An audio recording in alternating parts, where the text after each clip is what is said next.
공천 헌금 의혹에 휩싸인 강선우 의원이 결국 민주당을 탈당했습니다. 여론이 악화되고 정청래 대표도 끊어낼 건 끊어내겠다고 하자 스스로 물러난 겁니다. 이 사안을 알고도 덮었다는 지적을 받는 김병기 전 원내대표에 대해서도 윤리감찰이 진행 중입니다. 강버들 기자입니다. 정청래 민주당 대표는 오늘 낮 김병기 전 원내대표, 강선우 의원이 연루된 공천 헌금 논란에 대해 단호한 대처를 공언했습니다. 어느 누구도 예외일 수 없고 성역일 수 없다라고 생각합니다. 끊어낼 것은 끊어내고 이어갈 것은 이어가겠습니다. 4시간 뒤 강 의원은 탈당하겠다고 밝혔습니다. 당에 더 이상 부담을 줄 수 없다고 했습니다. 2022년 4월 당시 시의원 후보자에게 돈을 받았다며 강 의원이 김 전 원내대표에게 상의하는 녹취가 공개된 건 지난달 29일입니다. 어쨌건 그 1억 이렇게 그 돈을 갖다가 받은 걸 지금 사무국장이 그렇게 보관하고 있었다는 거 아닙니까? 네, 정말 그냥 아무 생각이 없었던 거죠. 정말. 이후 강 의원은 공천을 약속한 적 없다. 돈은 돌려줬다고 해명해 왔습니다.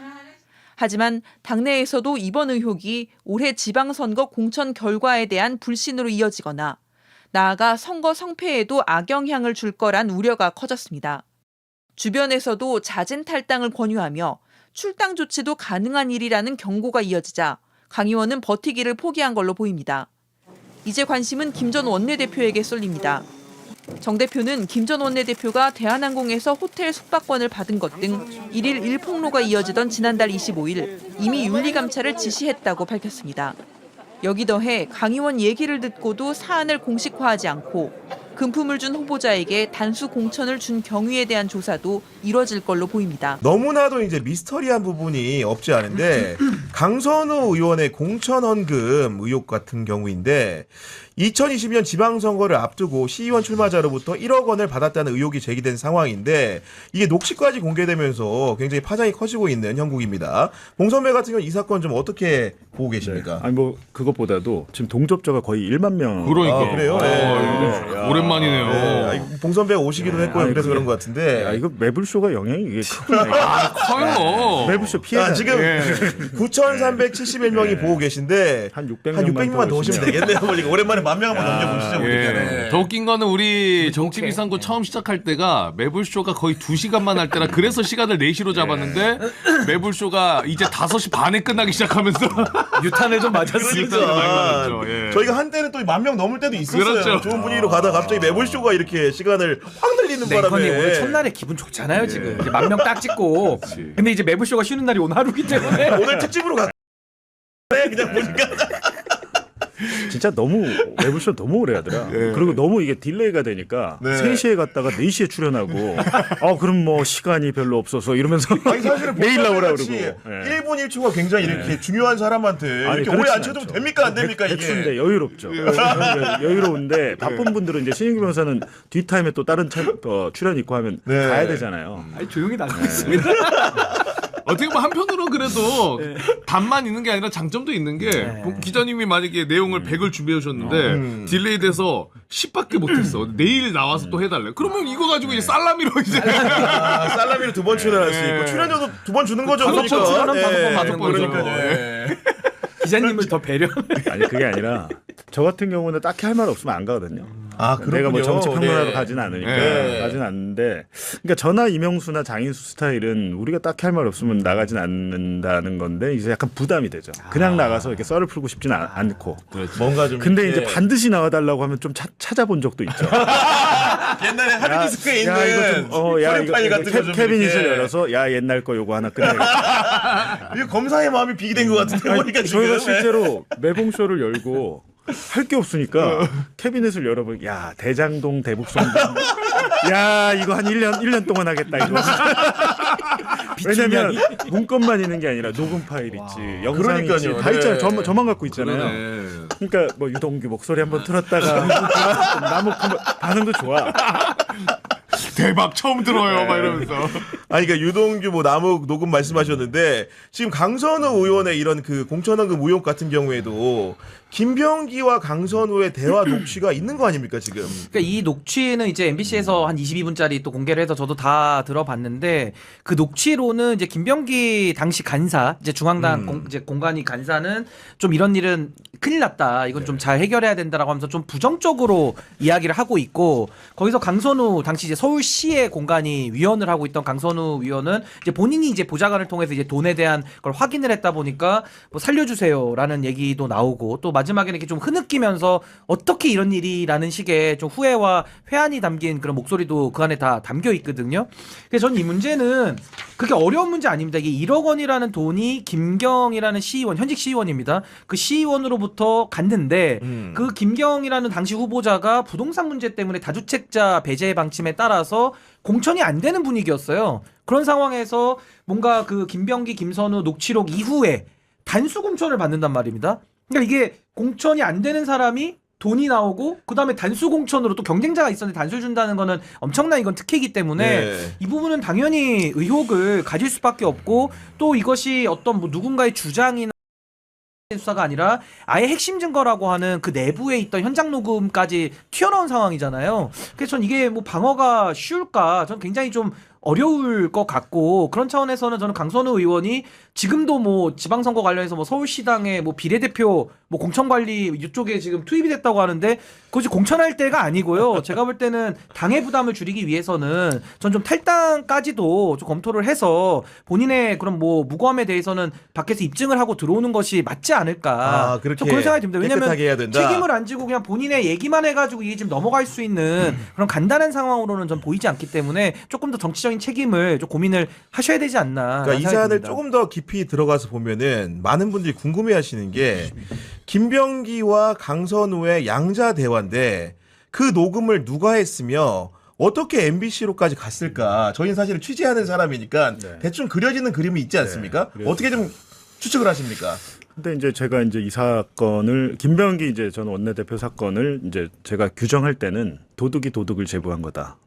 왜냐하면 제보자들도 순수해 보이진 않습니다. 그렇죠. 이런 부정한 일에 자기들도 다 연루가 되고 협조를 했던 거고 김병기 전 원내대표와 통화했던 그 보좌관은 변호사잖아요. 그분 쿠팡 갔던 그 임원 아니에요? 네. 쿠팡 대관 임원으로 갔던. 그러니까 기본적으로 김병기와 강선우의 통화 녹음 파일은 김병기가 했다고 하면 야 이런 일이 있는데 설명하기 복잡하니까 보낸 거죠. 던져주고 변호사인 그렇죠. 그 보장한테 던져주고 야 네가 한번 들어봐 이거 어떻게 되는 거야. 법률적으로 문제가 있어 하고 없어. 나서 통화를 한 거죠. 그죠? 그렇게 보이는데 글쎄요. 저는 뭐 사건의 진실은 모르겠지만 일단은 그 1억이라는 돈을 반환을 했다면 돈을 현금으로 가지고 있던지 아니면 계좌에 입금했던지 해야 되잖아요. 그렇죠. 그 돈을 그냥 제가 갖고 있다 다 써버렸어요. 2년 지나 3년 지났으니까.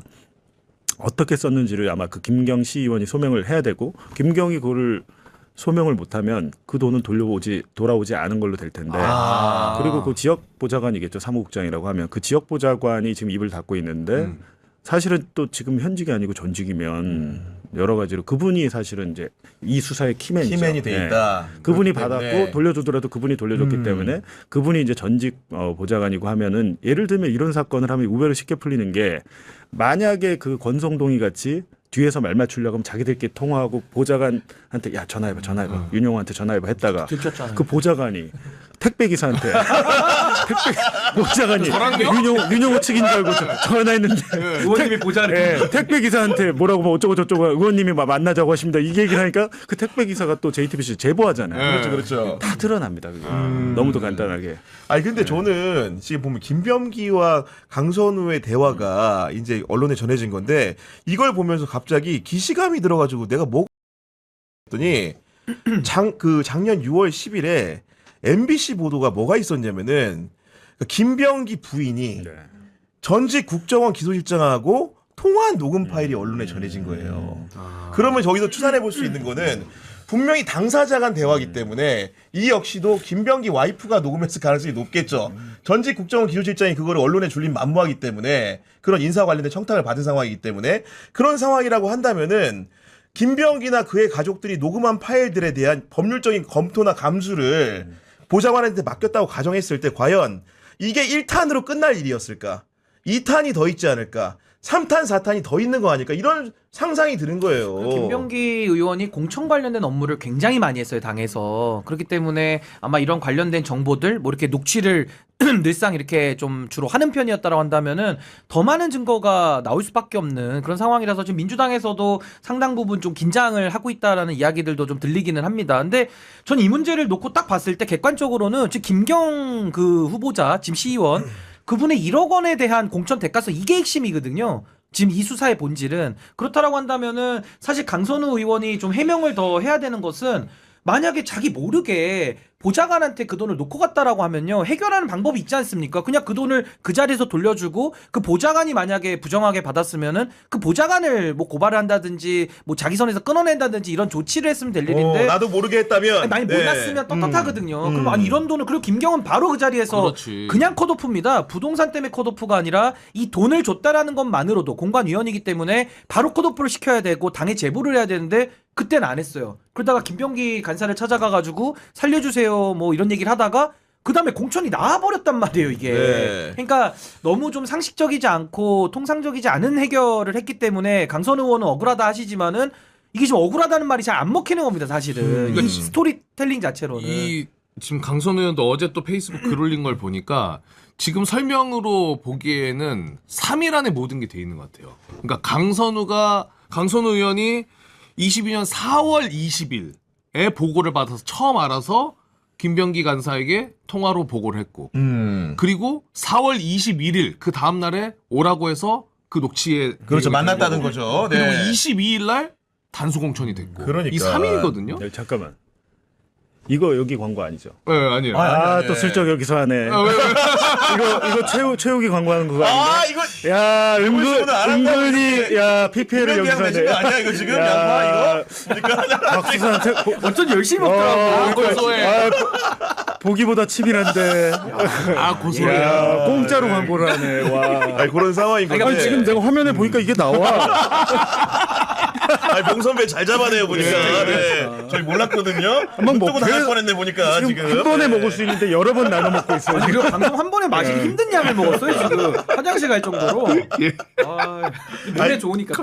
아니 근데 이제 그런 이제 여러 가지 그 타임 테이블에 대해서 강선 의원이 해명을 내놓고 있는 건데 제가 좀 취재를 해보니까 좋다. 이게 사실은 아까 말한 것처럼 키맨은 이제 사무국장이 되는 거고 금품이 오간 객관적인 사실은 그렇게 살펴보는 거고 당시에 김경이라는 시의원을 공천에 이르기까지 어떤 상황이 있었는지를 그 주변 정황이 되게 중요하지 않습니까? 정황이 뒷받침돼서 왜 이 사람을 공천을 줬는지 단수를 줬는지를 따져봐야 되는데 저한테 정치권에 있는 관계자가 딱 한마디 합니다.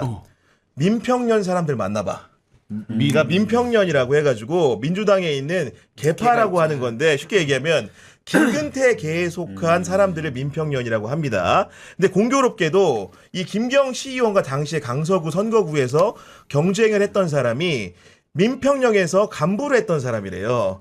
그래가지고 이 사람이 사실은 단수로 김병이 받는다는 소문이 있으니까 민평년에 있는 의원들한테 헬프를 많이 당시 했었다는 거야. 근데 서울 지역에 우리가 따져보면 알겠지만은 민평령계에 속한 국회의원들이 상당히 많습니다. 그렇죠. 그러다 보니까 이 선거 과정에서 제가 누구라고 직접적으로 거명은 안 드리겠지만은 공관위에 속한 분들한테 전화를 걸어서 누가 그러니까 경선 한번 시켜달라고 이렇게 그 사람은 억울하지. 억울하니 경선 한번 시켜달라고 얘기를 많이 했는데 경쟁자가 김경 경쟁자가 김경 경쟁자랑 김경이랑 경선이라도 붙여달라는 얘기를 여러 차례 민평연계 의원들이 했음에도 불구하고 이게 단수 공천이 나와가지고 굉장히 크게 분개했다는 얘기가 있더라고요. 여기서 보니까는. 경선 나가 보신 분은 없으시죠? 네. 제가 경선을 뛰어봤기 때문에 네. 이 경선에서는 사실 저처럼 신인 같은 사람은 전략 공천 같은 거 단수 공천 떨어질까봐 늘 전전긍긍합니다. 왜냐하면 신인을 전략 공천 해주는 경우는 매우 드물고 힘 있는 사람들이 갖다가 자기 사람 꽂으려고 하기 때문에 정치 신인들은요. 소원이 그거예요. 그냥 공정하게 경쟁이라도 한번 하자. 그렇게 해서 표로서 떨어지면 수긍하잖아요. 근데 이거를 경선도 안 붙여주고 그냥 힘에 의해서 잘라버리면은 네. 삭발하고 가가지고 막 분신하고 사람들 하는 거예요 그게 열받아서. 그러니까 그런 것처럼 지금 떨어지신 분 입장에서는 보면 이 상황 너무 잘 알겠죠. 그리고 그때 당시에 피해를 본 거니까 저는 이게 1억 원은 지금 김경은 안 줬다고 하는데 강선우 의원은 반환했다 그래요. 그럼 누구 말이 맞는 거예요? 반환을 했다니까 일단 준 거는 입증이 되잖아요. 네. 그럼 돌려줬다고 하니까 그 돈을 찾아야 되는 거고.